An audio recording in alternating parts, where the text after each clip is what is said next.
दोस्तों 20s से लेकर 30s तक हमारी लाइफ का ये एक ऐसा फेज होता है जिसमें हम बहुत कुछ सीखते हैं, बहुत कुछ पाते हैं और बहुत सारे एसेट बनाते हैं। और हमारी बनाई हुई वेल्थ, यही स्पेंडिंग हैबिट्स और यही नॉलेज जब हम 40-50 के हो जाते हैं तो हमें अच्छे खासे रिटर्न देती है। कहा जाता है पैसा कमाने से ज्यादा मुश्किल काम है उन पैसों को संभाल कर रखना और उन्हें सही से खर्च करना, जिसके बारे में जानते तो सब हैं, बट फिर भी इस मोस्ट इम्पोर्टेंट टॉपिक को लोग अपनी लाइफ से इग्नोर करते रहते हैं। इन्हीं में से एक इंसान है ये।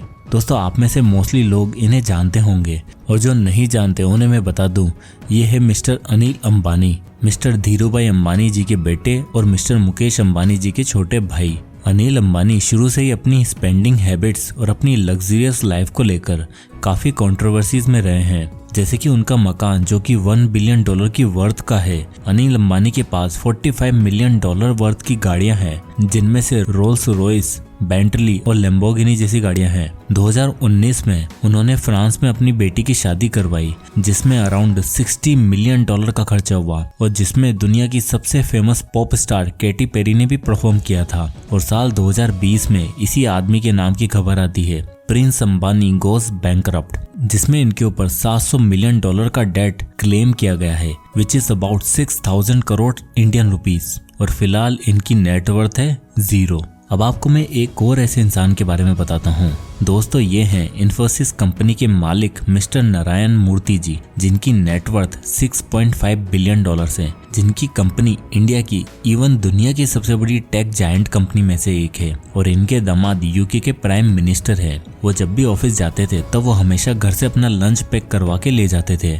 उन्हें ट्रेवल करते समय इकोनॉमी क्लास में ही ट्रेवल करना पसंद था। उन्हें महंगी महंगी गाड़ियां का, महंगे महंगे कपड़ों का नहीं बल्कि महंगे एक्सपीरियंस का शौक था। उन्होंने अपने एक इंटरव्यू में ये तक कहा कि मुझे मटेरियलिस्टिक चीजों पर पैसा खर्च करने से अच्छा लाइफ और एक्सपीरियंस पर पैसा खर्च करना अच्छा लगता है। और सिर्फ नारायण मूर्ति जी ही नहीं, मिस्टर रतन टाटा भी जब अपने यंग डेज में थे तो वो बॉम्बे लोकल से ट्रेवल करते थे और टाइम बचाने के लिए ऑफिस के वर्कर्स के साथ वार्ड में ही सो जाया करते थे। और तो और बॉलीवुड के मशहूर एक्टर अक्षय कुमार भी कोई एक्स्ट्रा ऑर्डिनरी चीजों पर पैसा खर्च नहीं करते हैं, बल्कि वो अपने कुछ पैसों को नए नए स्टार्टअप्स में और रियल एस्टेट प्रॉपर्टीज में इन्वेस्ट करते हैं, ताकि जब फ्यूचर में एक्टिंग न कर पाएं या रिटायरमेंट लेने का सोचें तो उनके पास प्लान बी मौजूद हो। हम में से बहुत से लोग अपने करियर शुरू करते हैं तो बिना किसी रोड में, बिना किसी गाइडेंस के शुरू कर देते हैं। कुछ लोग काफी इग्नोरेंट होते हैं और कुछ लोग हालातों की वजह से प्रॉपर नॉलेज नहीं ले पाते और जल्दीबाजी में बस पैसा कमाने की रेस में लग जाते हैं। आपने YouTube पर काफी वीडियोस देखी होंगी, कई बुक्स भी पढ़ी होंगी,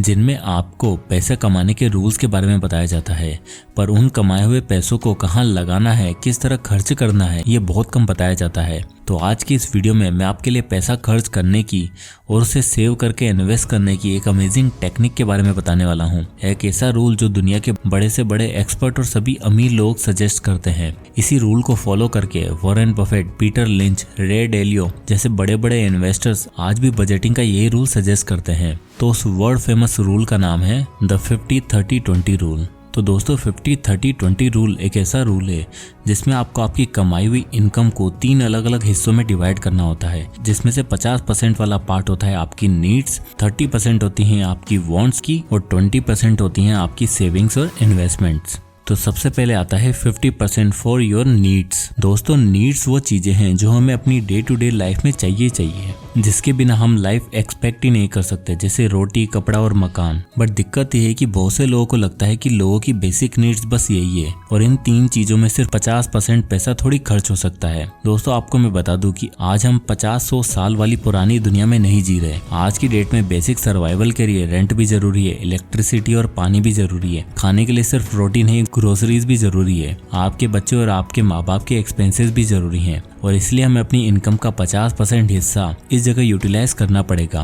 क्योंकि ये सारे वो आइटम्स है जो हमें एकदम अर्जेंटली रिक्वायर्ड होते हैं और इनमें जरा डिले हमारी मेंटल हेल्थ खराब कर सकती है। इसलिए 50% फॉर योर नीड्स। अब आता है 30% for your wants and desires. Budgeting rule का अगला हिस्सा आता है वांट्स एंड डिजायर, जिसमें हमें अपनी इनकम का 30% पार्ट उस जगह खर्च करना है जिसमें हमें सेटिस्फेक्शन मिले और खुशी मिले। वैसे ये एक्सपेंसेस अननेसेसरी तो हैं, पर इन एक्सपेंसेस से हमें अच्छे एक्सपीरियंस मिलते हैं। इसमें वो सारे एक्सपेंसेस आते हैं जिनसे हमारी लाइफ और भी ज्यादा खुश और एंजॉयबल हो जाती है, जैसे कि movies, Netflix, travel expenses, gym membership etcetera. अब दोस्तों, बहुत से लोग कहते हैं कि अगर आपको अमीर बनना है तो ये सारे फिजूल खर्चे अवॉइड करो, फ्रूगल लाइफस्टाइल जियो। पर मैं आपको ऐसा कुछ भी कहने को नहीं कहूँगा। दोस्तों, हमें कोई मोमेंट जीने का मौका एक ही बार मिलता है, और जब हम अपने 20s और 30s में होते हैं तो ये हमारी लाइफ का सबसे गोल्डन फेज होता है, जिसमें हमारे पास स्ट्रेंथ, स्टेबिलिटी और फाइनेंस होता है। और अगर आप ये सभी एक्सपीरियंस नहीं ले पाए तो फ्यूचर में आप अमीर बनने के बावजूद भी रिग्रेट करोगे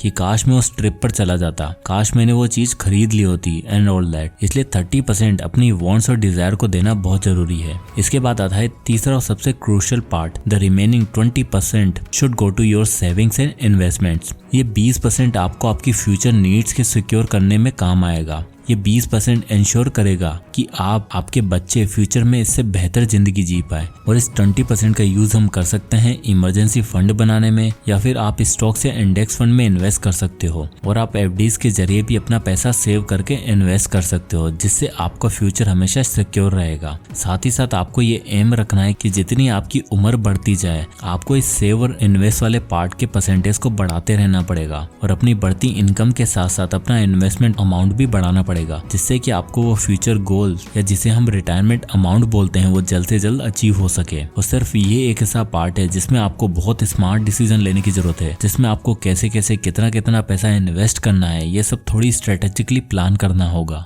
तो इस 50-30-20 रूल को जानने के बाद आइए ये भी समझ लेते हैं कि रियल लाइफ में किस तरह काम करता है। तो इसे हम समझते हैं एक एक्सेल शीट के जरिए, जिसमें मिस्टर शाश्वत नाम का एक व्यक्ति है और उसकी सैलरी 30,000 रुपए है। शाश्वत अभी 23 साल का है और वो अपने फंड्स को कुछ इस तरह मैनेज करता है। अब इस एग्जांपल में जैसे कि आप देख सकते हैं कि शाश्वत हर महीने 50% यानी कि 15,000 रुपए अपनी नीड्स में खर्चा करता है, 9,000 अपनी वांट्स में, जहां वो कुछ पैसा शॉपिंग में और कुछ पैसा नेटफ्लिक्स या OTT स्ट्रीमिंग पर खर्च कर देता है, और बाकी के बचे 6,000 रुपए वो इन्वेस्ट करता है। पर जैसे जैसे उसकी एज और उसकी इनकम इंक्रीज होने लगेगी, शाश्वत को अपनी इन्वेस्टमेंट अमाउंट भी बढ़ाना होगा, क्योंकि इमरजेंसी फंड कोई भी इंसान एक टारगेट अमाउंट तक ही बनाता है। फॉर एग्जांपल 3 लाख या 4 लाख रुपए, उसके बाद इमरजेंसी फंड में पैसा नहीं डालता। और यही सबसे अच्छा ऑप्शन होता है स्टॉक मार्केट में, इंडेक्स फंड में या म्यूचुअल फंड में इन्वेस्ट करने का, जिससे करी हुई छोटे से अमाउंट की SIP पे आपको कंपाउंड होकर अच्छे रिटर्न दे सकती है। बट अब सबसे बड़ा सवाल आता है कि हाउ टू अप्लाई 50-30-20 रूल। तो दोस्तों, जैसे अभी ऊपर मैंने आपको एक एग्जांपल दिखाया कि अगर आपकी इनकम 30,000 है तो आप कैसे इस रूल को अप्लाई कर सकते हो, पर हर इंसान की इनकम अलग अलग होती है। तो ऐसे में 50-30-20 रूल को अप्लाई कैसे करें? तो उसके लिए स्टेप 1 आता है कैलकुलेट टोटल इनकम। तो सबसे पहले आपको अपनी टोटल इनकम कैलकुलेट करनी है, जिसमें से आपको आपके बिजनेस एक्सपेंसेस और टैक्स को माइनस कर लेना है। इसके लिए आप अपनी पे स्लिप देख सकते हैं कि आपका आफ्टर टैक्स कितना पैसा मिलता है। Step number 2, track monthly expenses. Income जानने के बाद हमें पिछले कुछ महीनों के खर्चों को ट्रैक करना है। लेट्स से कि आपने पिछले महीने हुए खर्चों को ट्रैक किया और कैटेगरी बना ली, like rent, groceries, shopping, entertainment etcetera. Expenses को ट्रैक करने के बाद इन्हें नीड्स, वांट्स और इन्वेस्ट वाले 3 अलग अलग कॉलम में डालना है। और ट्रैक करने के बाद आपको पता चल जाएगा कि पिछले महीने या उससे पहले आप किस तरह खर्चा कर रहे थे और 50-30-20 रूल फॉलो कर रहे थे। अब आता है स्टेप नंबर 3, अप्लाई 50-30-20 रूल। और एक बार जैसे कि आपने एक्सपेंसेस को ट्रैक लगाया, आपको समझ में आ जाएगा कि आप इस रूल का यूज कर रहे हो या फिर नहीं। और जैसे अगर आपको पता चल जाए कि आप ज्यादा पैसा अपनी वांट्स पर खर्च कर रहे हो और इन्वेस्ट तो कुछ हुआ ही नहीं, तो उस खर्चे को कम करने की कोशिश करें और इन्वेस्टिंग जल्द से जल्द शुरू करें। तो एट लास्ट नारायण मूर्ति जी की तरह आप भी फालतू खर्चा करना बंद करिए, बजट बनाइए और अपने एक्सपेंसेस को ट्रैक करें। क्योंकि याद रहे, रिच इंसान सिर्फ पैसा कमाना ही नहीं बल्कि उन पैसों को कैसे संभालना है ये भी अच्छे से जानता है।